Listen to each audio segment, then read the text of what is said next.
10 kilometre দূর হেঁটে যেতে হবে ওই রাত্রিরে। তাহলে বাড়িতে যখন পৌঁছালাম তখন রাত 9:30। বাড়িতে যে তখন কি হলো, আমাকে যে কি ঝামেলা সইতে হয়েছিল সেটা বলা নিষ্প্রয়োজন। আমার বয়সের সেকালের ছাত্ররা সহজেই অনুমান করতে পারবে বাড়িতে সেদিন কি হাঙ্গামা হয়েছিল।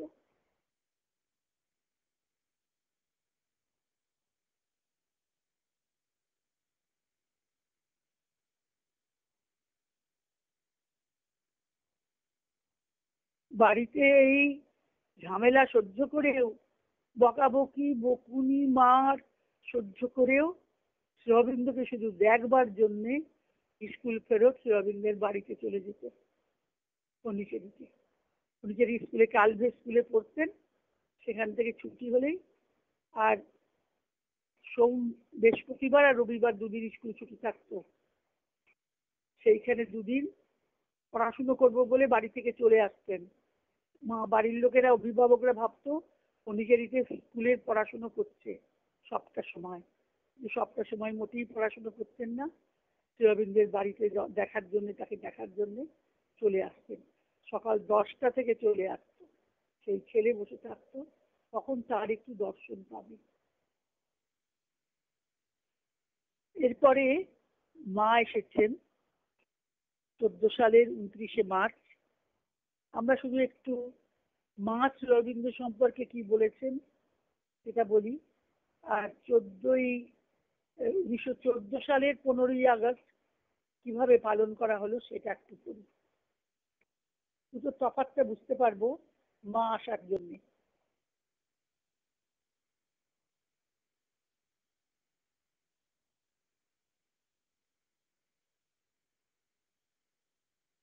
শ্রীঅরবিন্দ কেন এসেছেন?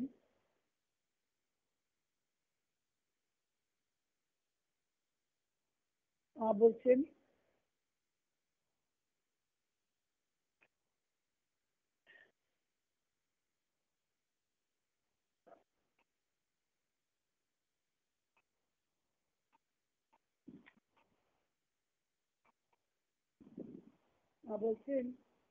বিশ্বের ইতিহাসে, আমার জানি খুব জানা কথা আমাদের বাণী, মায়ের বাণী, বিশ্বের ইতিহাসে শ্রীঅরবিন্দ যার প্রতিনিধিত্ব করছেন তা কোনো শিক্ষা নয়, কোনো প্রত্যাদেশ নয়, তা হলো সরাসরি পরমের কাছ থেকে নেমে আসা এক সুনিশ্চিত ক্রিয়া। 14 ফেব্রুয়ারি 1961 সাল।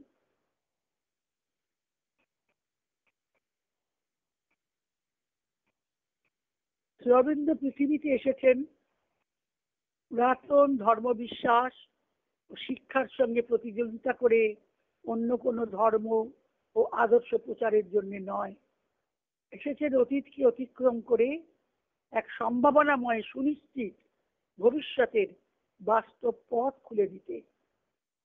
মায়ের জন্মদিনের পরে 22শে ফেব্রুয়ারির বাণী, 1967 সালে। শ্রীঅরবিন্দ কোনো দেশের নন, তিনি সমগ্র বিশ্বে। তার শিক্ষা আমাদের নিয়ে যেতে যাবে এক উন্নততর ভবিষ্যতের দিকে। উন্নততর, তাই জন্য শ্রীঅরবিন্দকে মা বলেছেন ফিউচার অবতার। ফিউচার অবতার মানে তিনি ভবিষ্যৎকালে মানব প্রজাতির যে অবস্থাটা হবে, যে অতি মানুষ প্রাণীর আবির্ভাব হবে, সেই কথাটা বলতে এসেছিলেন। মানুষ গতকালের সৃষ্টি, শ্রীঅরবিন্দ আগামীকালের সৃষ্টির ঘোষণা করতে এসেছিলেন। মা বলছেন অতি মানুষ প্রাণীর আবির্ভাব।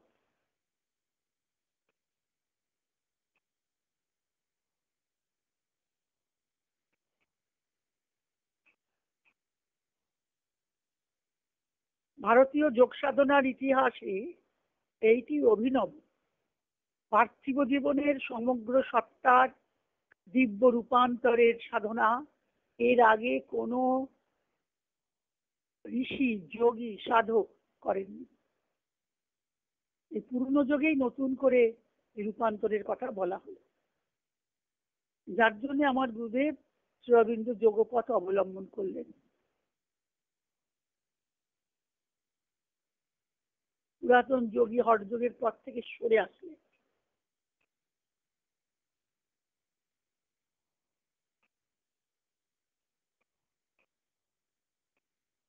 Sri Aurobindo is the Lord, the eternal, the supreme. মা বলছি, Sri Aurobindo is the Lord, the eternal, the supreme. Sri Aurobindo হলেন চিরন্তন শাশ্বত, স্বয়ং পরমেশ্বর পৃথিবীতে অবতীর্ণ হয়েছেন মানব জাতির প্রাকৃত চেতনার দিব্য চেতনায় রূপান্তরের জন্য। কত বড় কথা!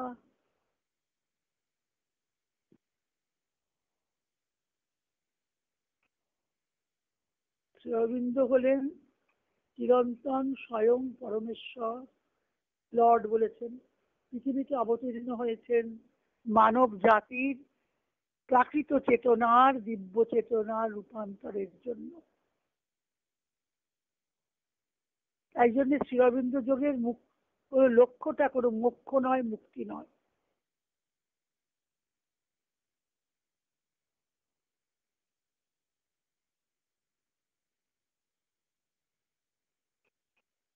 সাধারণ আমাদের যোগ সাধনার লক্ষ্য হলো মোক্ষ। এই জীবন থেকে সরে যাই, সংসার ত্যাগে, যার জন্য সন্ন্যাসের প্রাবল্য হয়েছিল বৌদ্ধ ধর্মের পরেও।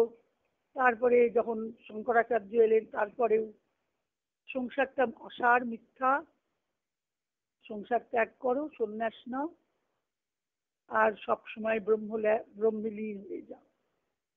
সংসারটাকে পরিবর্তনের কথা কেউ বলেনি, প্রাকৃত জীবনকে দিব্য রূপান্তরে রূপান্তরিত হবে বললেন। বৈদিক ঋষিরা বলেছিল, তারা আভাস পেয়েছিলেন, অতটা স্পষ্ট করে বলেননি। বেদের আভাস আছে, শ্রী অরবিন্দ বেদ থেকেই এটা তুলেছেন।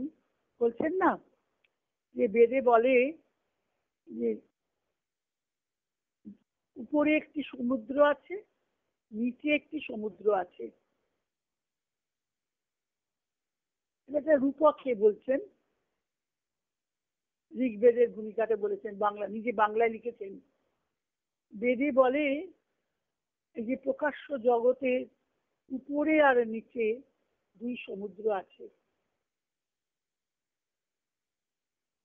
নিচের সমুদ্রটি হলো হৃদ্য বা হৃদ সমুদ্র, আমাদের হৃদয় কেন্দ্রটি, হৃদকেন্দ্রটি নিচে।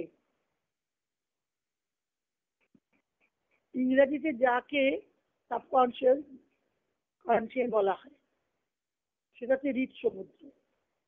আর উপরে আছে সৎ সমুদ্র, ইংরেজিতে যাকে বলে সুপার কনসিয়েন্ট। এই দুই সমুদ্রে কি হচ্ছে, এই দুটিকে গুহ্য বা গুহ্য তত্ত্ব বলে।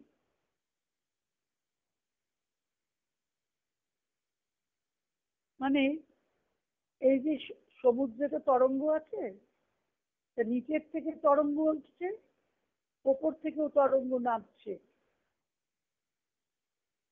দুয়ের মধ্যে একটা সংযোগ করছে কে?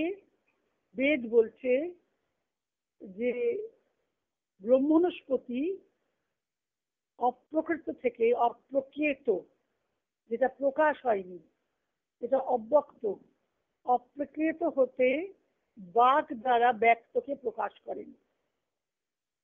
রুদ্র প্রাণ তত্ত্বে প্রবিষ্ট হয়ে রুদ্র শক্তির দ্বারা বিকাশ করেন, উপরের দিকে জোর করে তোলেন, ভীম তাড়নায় গন্ধর্বপথে চালান।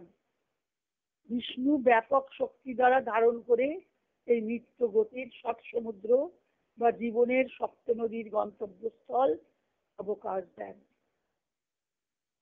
জীবনটার যে সাতটা নদী, সাতটা নদী মানে কি? সাতটা চেতনা, দেহ, প্রাণ, মন, আর হচ্ছে অতিমানস, তিনটি হলো, আর হলো অতিমানস তো শেষ, দেহ মন প্রাণ,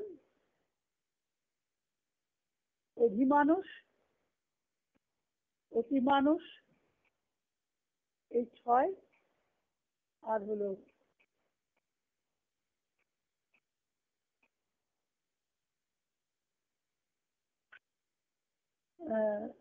7টা আমাদের তত্ত্ব।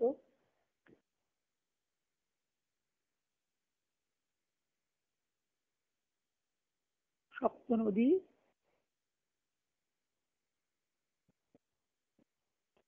ও মনে পড়েছে,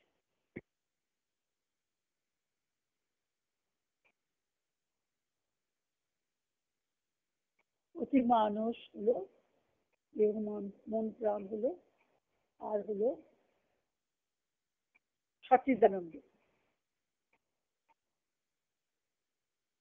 সচ্চিদানন্দ, অতি মানুষ, অধিমানুষ 3, দেহ মন প্রাণ 3, 6, আর একটি শেষটা হলো শেষ হলো চেতনার একদম শেষ অবস্থায়, সেটা বলবো যে সুপ্রিম যেটি আছে, পরম, এটা হলো 7টা নদী। 7টা নদীর গন্তব্যটা কোথায় যাচ্ছে? আমাদের চেতনার স্তরগুলি, দেহের চেতনা, প্রাণের চেতনা, মনোচেতনা, বিজ্ঞান চেতনা, বিজ্ঞান আছে একটি, তারপরে অধিমানুষ, অতিমানুষ, সচ্চিদানন্দ। বিজ্ঞান ঘন হচ্ছে মনের ওপারের ভূমিতে। তাহলে টেনে তুলছেন কে? বিষ্ণু। বিষ্ণু ব্যাপক শক্তি। বিষ্ণু যে আমাদের আমরা পূজা করি, বিষ্ণু বলি না, বিষ্ণু মানে কি? যিনি ব্যাপক করে আছেন। ওই 4 হাত নারায়ণ, শঙ্খচক্র গদাপদ্ম, এটা পুরাণের দেবতা। আর বেদে ছিলেন তিনি ব্যাপক শক্তি দিয়ে ধারণ করে থাকেন এই নিত্য গতির সব সমুদ্র।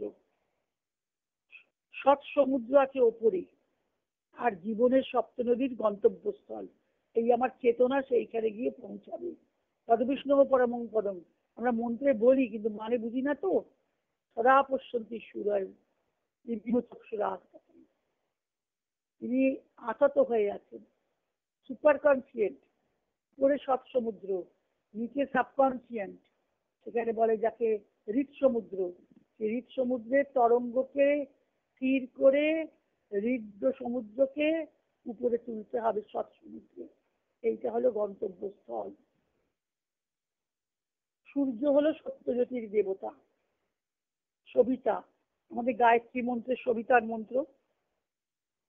সবিতা অর্থাৎ যিনি সৃষ্টি করেন, ব্যক্ত করেন, আর পূষা যদি পোষণ করেন, এসব দেবতারা বেদের দেবতা।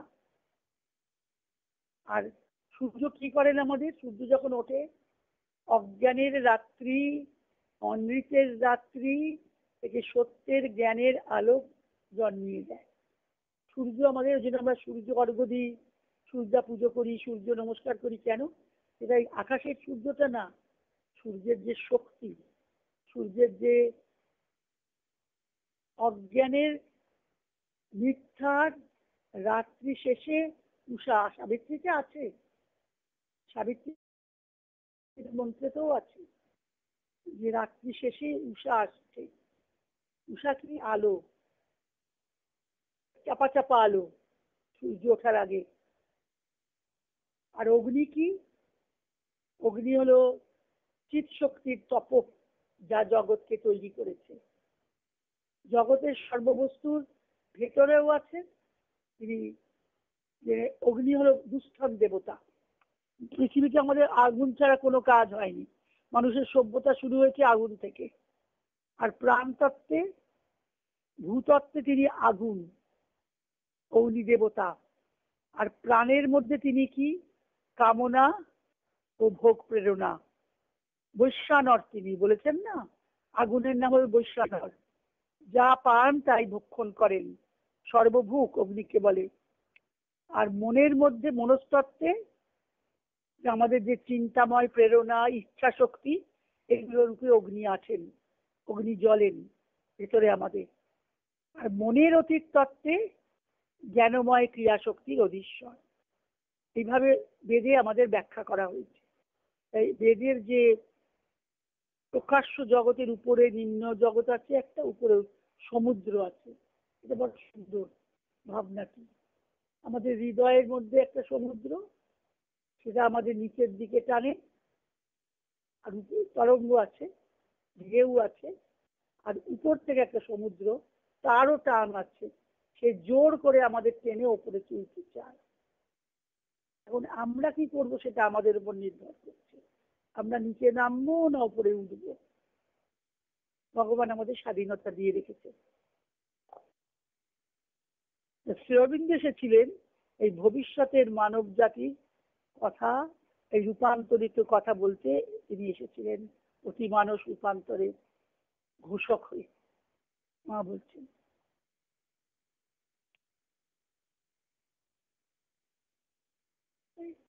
অবতার যে আমাদের বলি, আমরা কৃষ্ণকে অবতার বলি, যিশুকে অবতার বলি, বুদ্ধকে অবতার বলি।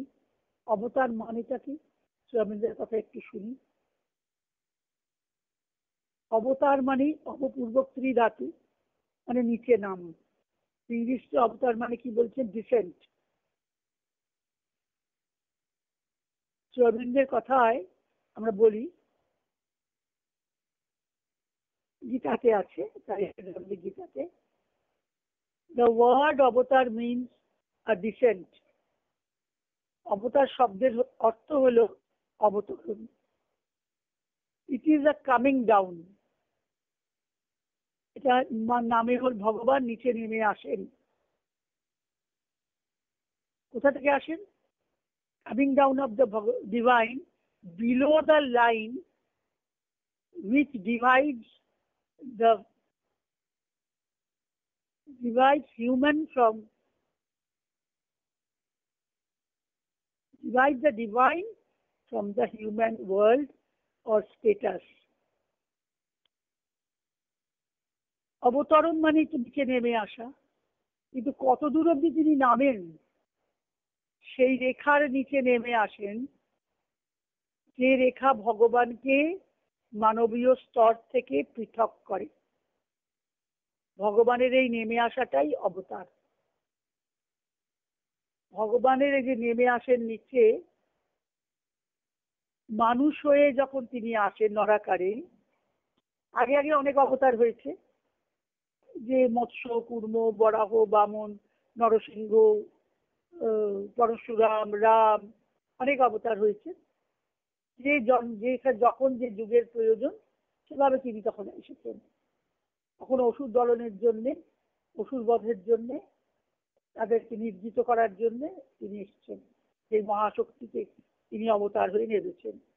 আর কি, আর একটা কারণ আছে, যে যখন আমরা গীতা বলছেন যে এটার অবতরণের প্রণালীতে বলেছেন শ্রী অরবিন্দ, যে শুধু স্বয়ং ভগবানই যে মানুষের দেহে অবতার আছেন, তাকে নিচে নিয়ে আসেন ভগবানের, সেটাই অবতার তাই নয়। প্রত্যেক মানুষেরই সনাতন সর্বগত আত্মা ভগবান। আমরা বুঝি ভগবান আমার মধ্যেই আছেন, বুঝি না। প্রত্যেক মানুষের সর্বগত সনাতন আত্মাই ভগবান। এমনকি মানুষের ব্যক্তিগত আত্মাও ভগবানের অংশ। সনাতন একটা ইউনিভার্সাল, যে বিশ্বজনীন যে সত্তা, সেটা তো ভগবান বটেই। সকলের মধ্যে যে আত্মা আছে সমষ্টিগত, আর এমনকি ব্যক্তিগত মানুষের ব্যক্তিগত আত্মাও ভগবানের অংশ। ভগবান নিজে গীতায় বলেছেন না, মমৈবাংশ জীবলোকে জীবভূত সনাতন। কিন্তু এই অংশটা বুঝতে গেলে আমাদের ভগবানের খণ্ড বা টুকরো, এই ভগ্নাংশ নয়। কারণ আমরা ভগবানকে খণ্ড খণ্ড ভাবে বিভক্ত বলে ভাবতে পারি না। ভগবান আবার বিভক্ত কি, টুকরো টুকরো করে? তিনি তো অখণ্ড। তাহলে এইটা কেন বলছেন যে ভগবানের অংশ মমৈবাংশ? সেটা তাহলে হলো সেই পরম চৈতন্যের, অখণ্ড চৈতন্যের আংশিক চৈতন্য, সেই এক শক্তির আংশিক শক্তি, এক বিরাট আনন্দের, বিশ্বলীলার আংশিক আনন্দ। একটা হচ্ছে আংশিক চৈতন্য, বিরাট চৈতন্যের, অখণ্ড চৈতন্যের আমাদের মধ্যে আছে। একটা হচ্ছে সেই বিরাট শক্তির, সম্পূর্ণ অখণ্ড শক্তির আংশিক শক্তি আমাদের মধ্যে আছে। আবার সেই বিরাট আনন্দের, বিশ্বলীলার আংশিক আনন্দ, ভগবান যে বিশ্বলীলায় আনন্দ পাচ্ছেন, একাকী নৈবস্বরে নেই। পরিষদ বলছেন না যে একা একা তো আনন্দ করা যায় না, তাই তিনি বিশ্ব সৃষ্টি করলেন লীলার জন্য। তাহলে বিশ্বলীলার যে আনন্দ, অখণ্ড আনন্দ, তার আংশিক আনন্দ আমাদের মধ্যে আছে। এই আমরা যে খেয়ে পরে ভালো জামা কাপড় কিনে বাড়ি গাড়ি করে আনন্দ পাই, সেই আনন্দেরই একটা কণা মাত্র, আংশিক। তাই বলে মমৈবাংশ জীবলোকে জীবভূতে সনাতন। অংশ মানে ভগবানের খণ্ড খণ্ড টুকরো না, সেই পরম চৈতন্যের আংশিক চৈতন্য আমার মধ্যে আছে। সেই পরমা শক্তি, অখণ্ড শক্তির আংশিক শক্তি আমার মধ্যে আছে। বিশ্বলীলার যে বিরাট আনন্দ, সেই আনন্দের আংশিক আনন্দ আমার মধ্যে। তাই আমরা আনন্দ পাই। ভগবান তো আনন্দময়, কৃষ্ণ আনন্দময়। তাই তো তার বীজ মন্ত্রের মধ্যে যে 3টি অক্ষর আছে,